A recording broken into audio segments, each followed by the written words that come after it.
ED దాడులు, కేసులు, అరెస్టులు, కోర్టులు, సొంత పార్టీలో తిరుగుబాట్లు, ప్రచారంలో అవినీతి ఆరోపణలు ఇలా అనేక అంశాలు ఉక్కిరిబిక్కిరి చేసిన వాటన్నింటినీ ఒంటి చేత్తో చిత్తు చేసి విజేతగా అవతరించారు గిరిజన నేత హేమంత్ సోరెన్. జార్ఖండ్ రాష్ట్రంలో కేంద్ర సమస్త బలగాలు మోహరించిన ఎగ్జిట్ పోల్స్ అంచనాలను తలకిందులు చేస్తూ ఎన్నికల్లో సునామీ సృష్టించారు. అనేక సవాళ్లకు ఎదురొడ్డి జార్ఖండ్ ముక్తి మోర్చాను విజయ తీరాలకు చేర్చారు. సూపర్ హిట్ మ్యాన్ గా నిలిచారు హేమంత్ సోరెన్. దేశంలోని అన్ని రాష్ట్రాల్లో జరిగిన ఎన్నికల తీరుకు భిన్నంగా జార్ఖండ్ రాష్ట్రంలో ఎన్నికల సమరం ఉత్కంఠ రేపింది. ఎన్నికలకు ఏడాది ముందు నుంచే రాష్ట్ర రాజకీయాల్లో కీలక పరిణామాలు చోటు చేసుకున్నాయి. 49 ఏళ్ల ముఖ్యమంత్రి హేమంత్ సోరెన్ మనీ లాండరింగ్ కేసులో అరెస్టై జైలుకు వెళ్లడం సంచలనం సృష్టించింది. ఇదే అంశాన్ని బీజేపీ ప్రధాన అస్త్రంగా చేసుకుంది. బీజేపీని గెలిపించకపోతే చొరబాటుదారులే రాజ్యం అవుతుందని స్వయానా ప్రధాని మోదీ చేసిన హెచ్చరికలను ప్రధాన నేతల పదే పదే వల్లవేశారు. బంటి ఆర్ బబ్లీ అని ఓ బాలీవుడ్ సినిమా పేరుతో హేమంత్ సోరెన్ దంపతులు జేఎంఎం కూటమిని తోడుదొంగలు అనే అర్థం వచ్చేలా వ్యంగ్య విమర్శలతో దాడి చేసి ఉక్కిరి బిక్కిరి చేశారు. పార్టీ సారథి స్వయానా ముఖ్యమంత్రి కేసులో చిక్కుకొని జైలుకు వెళ్లడంతో క్యాడర్ని కాదు నేతలను షాక్ గురి చేసింది. జేఎంఎం సర్కార్ పూర్తిగా అవినీతిలో కూరుకుపోయిందని, బంగ్లాదేశ్ చొరబాటుదారులకు మద్దతిస్తుందని బీజేపీ పదునైన మాటలు తూటలు పేల్చడంతో ఒక దశలో జేఎంఎం సర్కార్ కుప్పకూలిపోతుందన్న భావన ఏర్పడింది. చంపా సోరెన్ ను సీఎం పదవి నుంచి తప్పించడం గిరిజనులను అవమానపరచడమేనని సెంటిమెంట్ అస్త్రం సంధించింది. సీఎం సోరెన్ అరెస్ట్ అయి జైలు పాలైన కాంగ్రెస్ పార్టీ జేఎంఎం కు అండగా నిలిచింది. ఎన్నికల్లో ఆశించిన మద్దతు ఇవ్వలేకపోయినా సంక్షేమ పథకాలు, ఆదివాసీ సెంటిమెంట్ ను బలంగా ప్రయోగించిన హేమంత్ సోరెన్ ఏకపక్ష విజయం సాధించారు.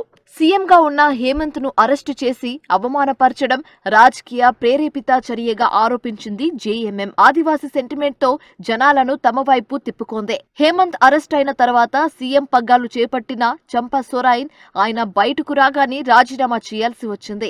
ఆయన తీవ్ర అసంతృప్తికి లోనై బీజేపీలో చేరిపోయారు. అంతేకాదు హేమంత్ వదిన సీతా సోరెన్ కూడా కాషాయ కండువా కప్పుకోవడం జేఎంఎం కు ఎన్నికల టైంలో భారీ ఎదురుదెబ్బ పడింది.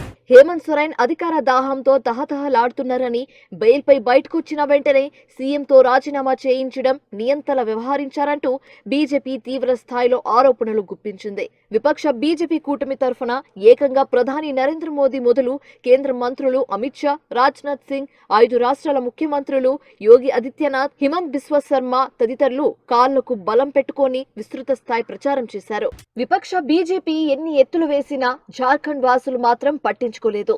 హేమంత్ సోరెన్ ప్రభా ముందు అదంతా కొట్టుకుపోయింది. జేఎంఎం ప్రతిపక్షం కాంగ్రెస్ తరఫున రాహుల్ గాంధీ, ఖర్గే కొన్ని చోట్ల ప్రచారం చేసి ఆశలు రేపారు. కూటమి తరఫున పూర్తి ప్రచార బాధ్యతల్ని తన భుజస్కంధాలపై మోసిన హేమంత్ సోరెన్ కూటమిని విజయ శిఖరాలపై నిలిపారు. తన అరెస్టుతో ఆదివాసీ సెంటిమెంట్ ను తెర మీదకి తీసుకొచ్చి సక్సెస్ అయ్యారు. గిరిజనుల హక్కుల పరిరక్షణకు జేఎంఎం మాత్రమే పాటుపడగలదని ప్రచారం చేసి మెజారిటీ ప్రజల నమ్మకాన్ని చూరగొన్నారు. జేఎంఎం దిగ్గజం శిబు సోరెన్ నుంచి రాజకీయ వారసత్వం పొందిన తొలినాళ్ల నుంచి ఎన్నో సవాళ్లను ఎదుర్కొని తనకంటూ ప్రత్యేక గుర్తింపు సాధించి సిసలైన సీఎంగా పేరు తెచ్చుకున్నారు. మూడోసారి ముఖ్యమంత్రిగా పగ్గాలు చేపట్టనున్న హేమంత్ సోరెన్ రాజకీయ ప్రస్థానం ముందుగా రాజ్యసభలో మొదలైంది. 2009లో తొలిసారిగా రాజ్యసభకు ఎన్నికయ్యారు. అయితే అనివార్య కారణాల వల్ల కొద్ది కాలానికి రాజీనామా చేశారు.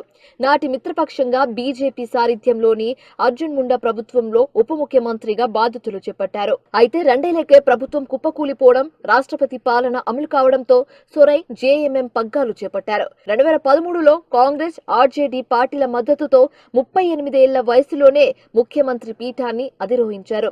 అయితే అనూహ్యంగా ఏడాదికే పదవిని కోల్పోవలసి వచ్చింది. 2014 ఎన్నికల్లో బీజేపీ అధికార పీఠాన్ని కైవసం చేసుకోవడంతో సోరెన్ ప్రతిపక్షానికే పరిమితమయ్యారు. బీజేపీ ప్రభుత్వం 2016లో గిరిజన అటవీ భూములను సులభంగా వ్యవసాయేతర అవసరాలకు బదలాయించేందుకు వీలుగా అత్యంత వివాదాస్పద ఆర్డినెన్స్లను తీసుకొచ్చింది.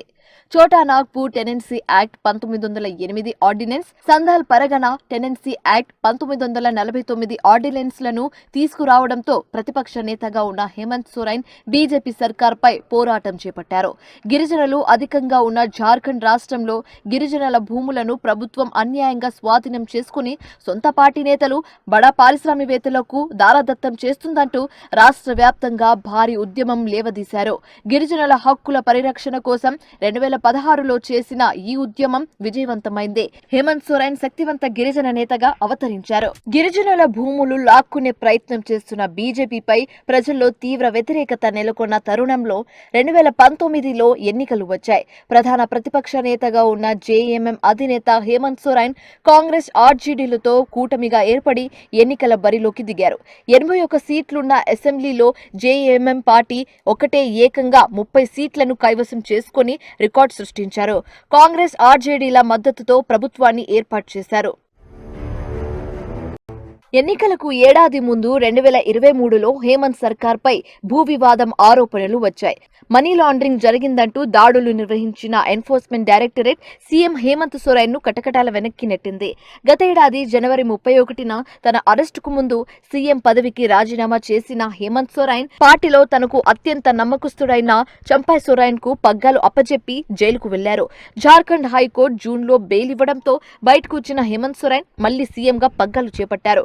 తాత్కాలిక సీఎంగా బాధ్యతలు నిర్వహించిన చంపా సోరెన్ తనను అవమానకర రీతిలో సీఎం పదవి నుంచి లాగేశారని కినుకు వహించారు. రాజకీయాలకు దూరంగా ఉంటానని కొంతకాలం సైలెంట్ అయిపోయారు. బీజేపీ దువ్వడంతో సైలెంట్ గా కాషాయ కండువా కప్పుకున్న చంపా సోరెన్ ఎన్నికల ప్రచారంలో హేమంత్ సోరెన్ ను తీవ్ర స్థాయిలో విమర్శలతో ఉక్కిరి బిక్కిరి చేశారు.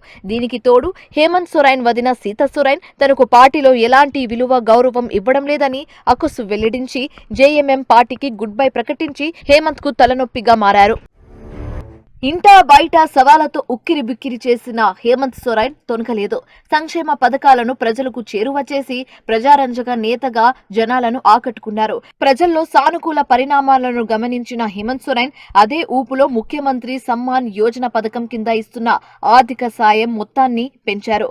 అలాగే 18 నుంచి 51 ఏళ్ల వయసున్న మహిళలకు ప్రతి నెల 1000 రూపాయల ఆర్థిక సాయం అందించారు. అలాగే భారీ సంఖ్యలో దాదాపు 1,75,000 మందికి పైగా రైతులకు రుణమాఫీ చేశారు. గృహ అవసరాలకు 200 యూనిట్ల వరకు ఉచిత విద్యుత్ అందించారు. సంక్షేమ పథకాలతో ప్రజలను అసంతృప్తి పరుస్తూనే సహజ వనరులతో తులతూగే జార్ఖండ్ రాష్ట్రంలోని సహజ సంపదను కేంద్రంలోని బీజేపీ ప్రభుత్వం యథేచ్ఛగా దోచేస్తుందని హేమంత్ సోరెన్ ప్రచారం బలంగా నిర్వహించారు. బొగ్గు గనుల తవ్వకానికి సంబంధించి కేంద్రంలోని మోదీ సర్కార్ నుంచి రాష్ట్రానికి రావాల్సిన 1,36,000 కోట్ల బకాయిలపై నిలదీయడంతోనే తనను అక్రమంగా కేసులో ఇరికించి జైలు పాలు చేసిందని చెప్పుకున్నారు. కేసులకు, అవమానాలకు ఎదురొడ్డి గిరిజనులకు అండగా తానొక్కడే పోరాటం చేస్తున్నానని ఓటర్ల మనసులో బలమైన ముద్ర వేశారు. 2022లో సొంతంగా మైనింగ్ లీజుకు ఇచ్చుకున్నాడనే అపవాదుతో ఎమ్మెల్యే పదవికి అనర్హుడయ్యే ప్రచారం నుంచి కాస్తలో తప్పించుకున్న హేమంత్ సోరెన్ కేంద్రంలోని బీజేపీపై ముప్పెట దాడి చేశారు. కేంద్ర ప్రభుత్వం జార్ఖండ్ రాష్ట్రంలోని పేద ప్రజలను తన స్వప్రయోజనాల కోసం నిమ్మకాయ పిండినట్లు పిండుతోందని హేమంత్ చేసిన వ్యాఖ్యలకు మంచి స్పందన వచ్చింది. ప్రచార సందర్భంగా హేమంత్ చేసిన కామెంట్లు నెట్టింట తెగ పాపులర్ అయ్యాయి.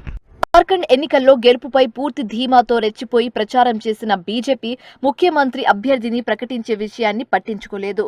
ఫలితాలొచ్చాక చర్చించి నాయకుణ్ణి ఎన్నుకుంటామని సర్ద చెప్పడంతో రాష్ట్ర నేతల్లో కొంత అసంతృప్తికి గురిచేసింది. అయితే హైకమాండ్ కు ఎదురు చెప్పలేక మిన్నకుండిపోయింది.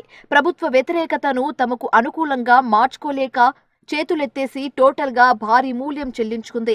పూర్తి భారం అంతా ప్రధాని మోదీ, కేంద్ర మంత్రి అమిత్ షా పైనే వేసేశారు. 2 డజన్ల సభలో మోదీ, అమిత్ షాలతో పాటు 5 సీఎంలు పాల్గొని ప్రచారం చేశారు. రాష్ట్ర వ్యాప్తంగా దాదాపు 200 సభలు నిర్వహించి బంగ్లాదేశ్ నుంచి అక్రమ వలసలు, జేఎంఎం అవినీతి గురించి పెద్దెత్తున ప్రచారం చేశారు. ప్రచారం మొత్తం జేఎంఎం అవినీతికే పరిమితం చేసి స్థానిక అంశాలకు పెద్దగా ప్రాధాన్యం ఇవ్వలేదు. అంతేకాదు హంగు, అర్ధబలం చూసి ఇతర పార్టీల నుంచి వచ్చిన వారికి చివరి నిమిషంలో టికెట్లు ఇవ్వడంతో సొంత పార్టీలోనే వ్యతిరేకత మూటకట్టుకుని చేతులారా అధికారం దూరం చేసుకుంది.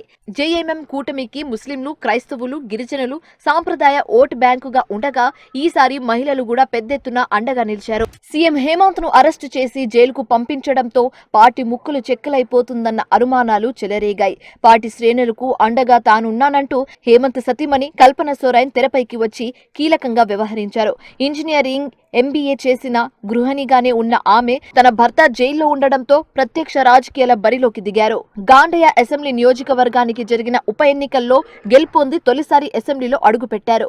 రాష్ట్ర వ్యాప్తంగా పర్యటిస్తూ బీజేపీపై తీవ్ర స్థాయి విమర్శలతో ప్రజల్లోకి చొచ్చుకుపోయారు. గిరిజనులతో పాటు మహిళల్లో యూత్ ని ఆకట్టుకుంటూ కొద్ది రోజుల్లోనే రాజకీయాల్లో తనదైన ముద్ర వేసి సక్సెస్ అయ్యారు. లోక్సభ ఎన్నికల ప్రచారంలోనూ ముమ్మరంగా పాల్గొన్నారు. ఎన్నికల స్కెడ్యూల్ ప్రకటించిన తర్వాత కల్పన తన భర్త హేమంత్ సోరెన్ తో కలిసి దాదాపు 200 సభలు పాల్గొన్నారు. ఎన్నికల్లో పోటీ చేసిన కల్పన 17,142 ఓట్ల ఆధిక్యంతో విజయం సాధించి సత్తా నిరూపించారు.